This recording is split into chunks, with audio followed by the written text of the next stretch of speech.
Welcome back, Med Simplified students. So today we're tackling one of the absolute most fascinating paradoxes in all of human anatomy.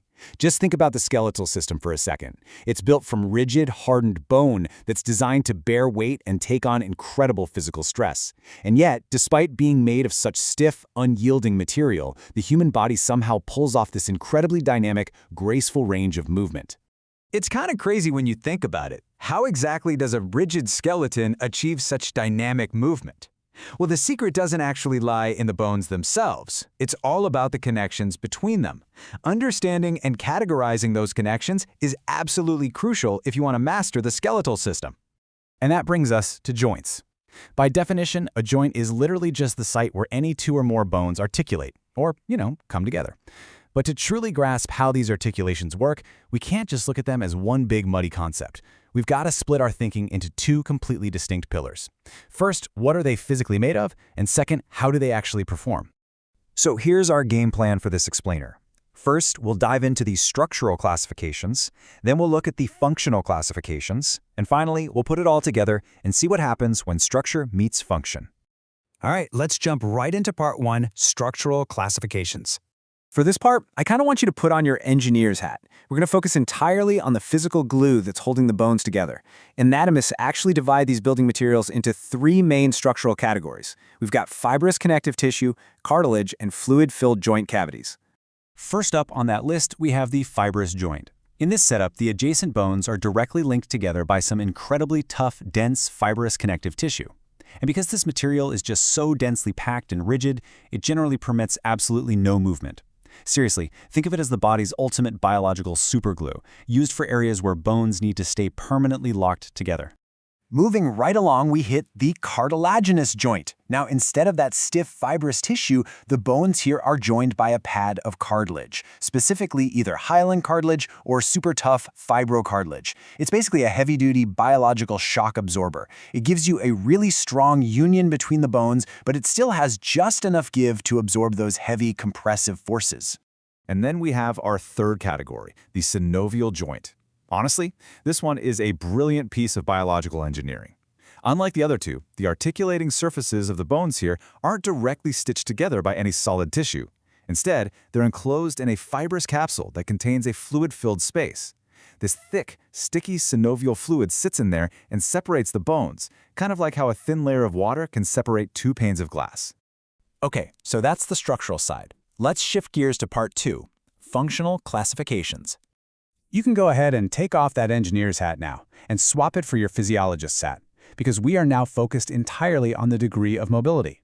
And we'll start with the synarthrosis. If you break down the root of that word, it perfectly describes an immobile or practically immobile joint. When your body needs to, say, encase and protect your vital organs from blunt trauma, it relies heavily on the unyielding, rock-solid stability of a synarthrosis. Stepping just a bit up the mobility scale, we have the amphiarthrosis. This is a joint that has limited mobility. They still act as these really strong, weight-bearing anchors in your skeleton, but they permit a slight, tightly controlled amount of movement. It's basically the perfect compromise for when the body needs vast stability, but still requires just a tiny bit of flexibility to absorb physical stress. And finally, we hit the diarthrosis. A diarthrosis is a freely mobile joint. So when you picture someone running, jumping, waving, or dancing, you are literally picturing the functional power of diarthrotic joints. They are responsible for the vast majority of our dynamic body movements and are what give our limbs their incredible range of motion. Now, because these diarthrotic joints are just so incredibly mobile, anatomists can't really lump them all into one giant bucket. They have to break them down further based on exactly how they move in space. Specifically, they categorize them by their axes of motion. This just means the anatomical planes they can move through, like the transverse, frontal, and sagittal planes. So let's quickly walk through those three specific axes of motion. First, we have uniaxial joints. As the name totally gives away, these allow motion in just a single plane. Think of a simple bending and straightening motion. Second, we have biaxial joints. These allow for motions within two planes, so you can bend and straighten, but also spread things apart and bring them back together. And third, multiaxial joints. These are the absolute most flexible of the bunch, allowing movement in anterior, posterior, medial, and lateral directions, plus full rotation around a long axis. All right, let's bring this all together for the grand finale in part 3, structure meets function. This is where it all clicks. Just look at how perfectly the physical building materials map over to functional performance.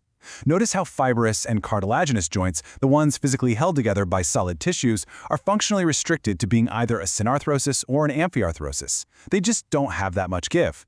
But look at the synovial joints. Because they have that fluid-filled space, they are exclusively diarthrotic. Every single synovial joint is freely moving. So it really all boils down to this one golden rule of anatomy from our text. Generally, the more stable the joint, the less mobile it is. It is a perfect, inescapable inverse relationship. If you want maximum structural stability by using tough fibrous tissue, you absolutely have to sacrifice functional mobility. And if you want the total freedom of a fluid-filled cavity, you have to give up some of that structural stability. You simply can't have both extremes at the same time.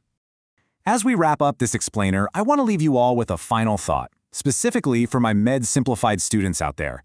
How does mastering this structural functional framework change the way you learn the rest of the skeletal system? Seriously, think about it. Instead of blindly memorizing hundreds of random joints, you now possess the actual foundational logic. You know that if you understand the material, you immediately understand the motion. Keep this framework in your back pocket, and I promise you, every single future anatomy lesson is going to feel effortless. Keep studying hard, and I'll see you in the next explainer.